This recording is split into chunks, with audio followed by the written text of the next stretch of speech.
The first images of the 2026 McLaren have just leaked. And what they reveal is not what the FIA or the paddock expected. It's smaller, sharper, stripped down in ways that suggest something radical is hiding underneath. And according to internal whispers, the car Oscar Piastri is about to drive doesn't just exploit the new 2026 rules. It may redefine them. Because if these leaks are real, we may have just seen the most dangerous Formula One car of the new era. And it hasn't even turned a wheel yet. Until now, McLaren had been completely silent. No renders. No teaser posts. No pre-season PR push. Nothing. In an era where every team is fighting for attention. Dropping wind tunnel footage, simulation clips, design philosophies. McLaren said absolutely zero. And that silence was starting to feel strategic. Then suddenly, the leak. A handful of images. Heavily compressed. Shot under controlled lighting. Released or maybe allowed to escape from inside their own facility.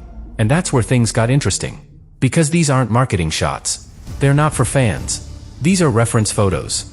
The kind you use when capturing final fitments before aerodynamic validation. Not a reveal. A record. And what they show, however carefully disguised, has already started shaking assumptions. The bodywork is tighter than expected. Not just compact but re-engineered. As if McLaren didn't try to make the 2026 rules work. They tried to break them down. Dismantle the problem and rebuild it from underneath. The car doesn't look scaled down. It looks rearranged. And that opens up two possibilities. Either McLaren has found a packaging solution no one else has, or they've done something far more complex. Redesigned the car around systems no other team is using. The question now isn't how much have they revealed. It's how much are they still hiding? Because if this is what slipped through, what does the real thing look like? At first glance, the leaked images don't look dramatic. No extreme wings. No outrageous shapes. Nothing that screams controversy. And that's exactly the problem. Because in a regulation reset as aggressive as 2026, a car that looks calm is often the most dangerous one. The proportions are the first red flag. The chassis appears shorter than expected, but not compromised. The wheelbase looks optimized rather than reduced. As if McLaren found a way to shrink the car without losing aerodynamic stability. That doesn't happen by accident. What's even more unsettling is the side pod architecture. The inlets are smaller than most early simulations suggested would be viable under the new hybrid cooling demands. Which implies one thing. McLaren isn't fighting heat. They're controlling it. That immediately points away from conventional solutions. And straight toward energy management. Because with the MGUH gone in 2026, every team is supposed to struggle with thermal balance, battery temperatures, rear-end instability, energy recovery delays. Yet the MCL40's bodywork suggests the opposite. Minimal cooling openings, tight packaging, almost no visual concession to heat rejection. Which raises an uncomfortable question. If McLaren isn't cooling the car the traditional way, where is the heat going? Sources close to early integration work suggest the answer isn't mechanical. It's algorithmic. Instead of reacting to temperature spikes, the system may be preventing them entirely. By reshaping energy deployment before thermal stress builds. And that changes everything.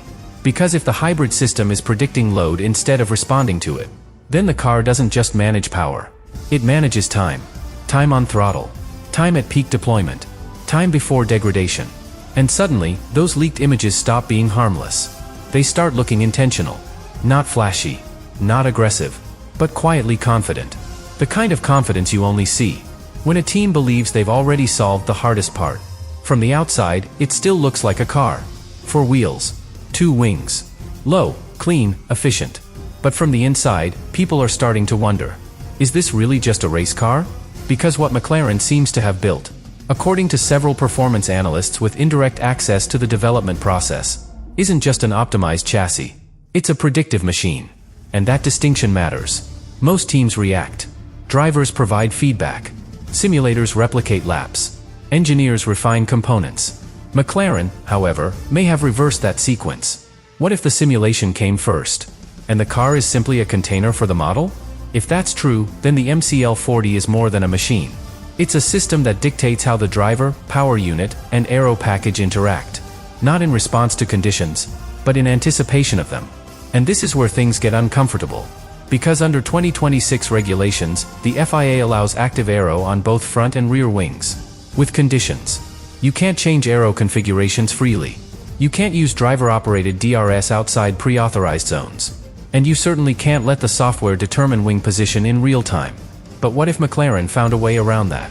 What if they aren't triggering aero changes based on GPS sectors or button presses, but using hybrid deployment as the trigger?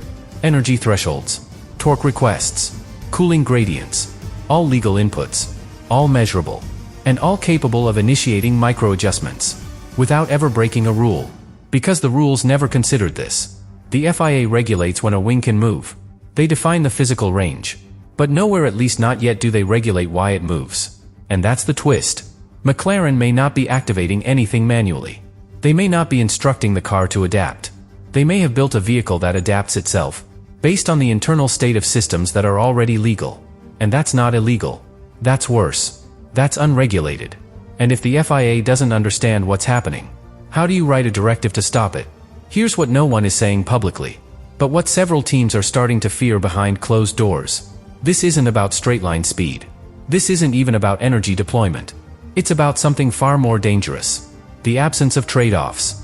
Because Formula One, at its core, is a game of compromise. You gain here, you lose there. More downforce means more drag. More cooling means more weight. More power means more heat. Every gain has a cost. That's what makes regulation work. It forces everyone to operate within the same limits. But what if McLaren isn't playing that game? What if the MCL40 doesn't follow the traditional cost-benefit logic of F1 design? From what we've seen in the leaked images, and more importantly, from what's not shown, the car doesn't appear to sacrifice anything. It's narrow without instability. It's compact without overheating. It's aggressively sealed, but still compliant with visibility and safety minimums. And that's where this gets uncomfortable. Because a car that doesn't compromise is a car that doesn't follow the same physics as everyone else. Which leads to one possibility the paddock doesn't want to face. McLaren may have found a regulatory blind spot. Not a loophole. Not a gray area. A full structural oversight. Where legal systems, cooling, deployment, aero, combine into behaviors the FIA can't predict, can't measure, and most dangerously, can't regulate. And we've seen this before. Ferrari in 2019. Fuel flow systems that never triggered sensors but clearly created gains. No official punishment. Just a private settlement and a quiet disappearance of performance. Mercedes in 2020. DAS. Legal when it debuted. Ban once the FIA understood how it was used. Red Bull in 2021. Rear wings that passed flex tests. Until the tests were changed. This is how F1 handles what it can't define. It reacts. After the fact. And McLaren knows that. They're not breaking rules. They're moving ahead of them. And what terrifies the rest of the grid? What no one is explaining is that the FIA may already be too late. Because if this system is fully integrated, if this behavior is built into the car at the structural level, you can't just ban a part. You'd have to ban the concept. The entire architecture. The relationship between subsystems. And doing that mid-season? Unthinkable. So now the rest of the grid is stuck watching. Waiting. Trying to understand not what McLaren did, but when they started doing it. And most critically, how long they've known the FIA wouldn't be ready. If this really is what it looks like, if McLaren has built a car that bypasses compromise, then the 2026 championship could be over before it even begins. Because in a regulation cycle designed to tighten the field, they may have created the one thing the FIA didn't anticipate. A closed system. Let's start with Oscar Piastri. He's calm, precise, rarely emotional. The kind of driver who doesn't overthink or overdrive. And that makes him uniquely dangerous in a car like this. Because if the MCL40 doesn't require a reactive driver, if it's constantly balancing itself, adjusting torque and downforce and cooling in real time, then the ideal driver isn't the most aggressive. It's the one who listens to the car, trusts the data, operates with cold efficiency. That's Piastri. He doesn't need to dominate every session. He just needs to stay inside the system and let the car do the rest. Which brings us to Lando Norris. Still the defending world champion. Still the team's technical reference. But for the first time, he might be on the back foot. Because this isn't a driver's car in the traditional sense. It's a data-driven, behavior-adaptive machine. And if Piastri adapts faster, or if he was more involved in the development of this predictive interface, then Norris could find himself chasing performance he can't access. Not because he's slower, but because he's slightly out of sync with the car's language. And now imagine what this does to the rest of the grid. Red Bull is walking into 2026 with a clean sheet power unit from Honda. No customer data. No secondary test platforms. No early validation. And if McLaren has already run thousands of integration loops with Mercedes, Red Bull might need months just to catch up if they ever do. Ferrari? They've prioritized aero stability, mechanical grip, linear deployment. All safe bets. But that safety comes at a price. They've left no room for dynamic response. No flexibility. If McLaren's system is adjusting on the fly, Ferrari will be stuck managing energy race by race, while McLaren's car manages itself corner by corner. Even Mercedes, the original architect of the PU26, could be caught off guard.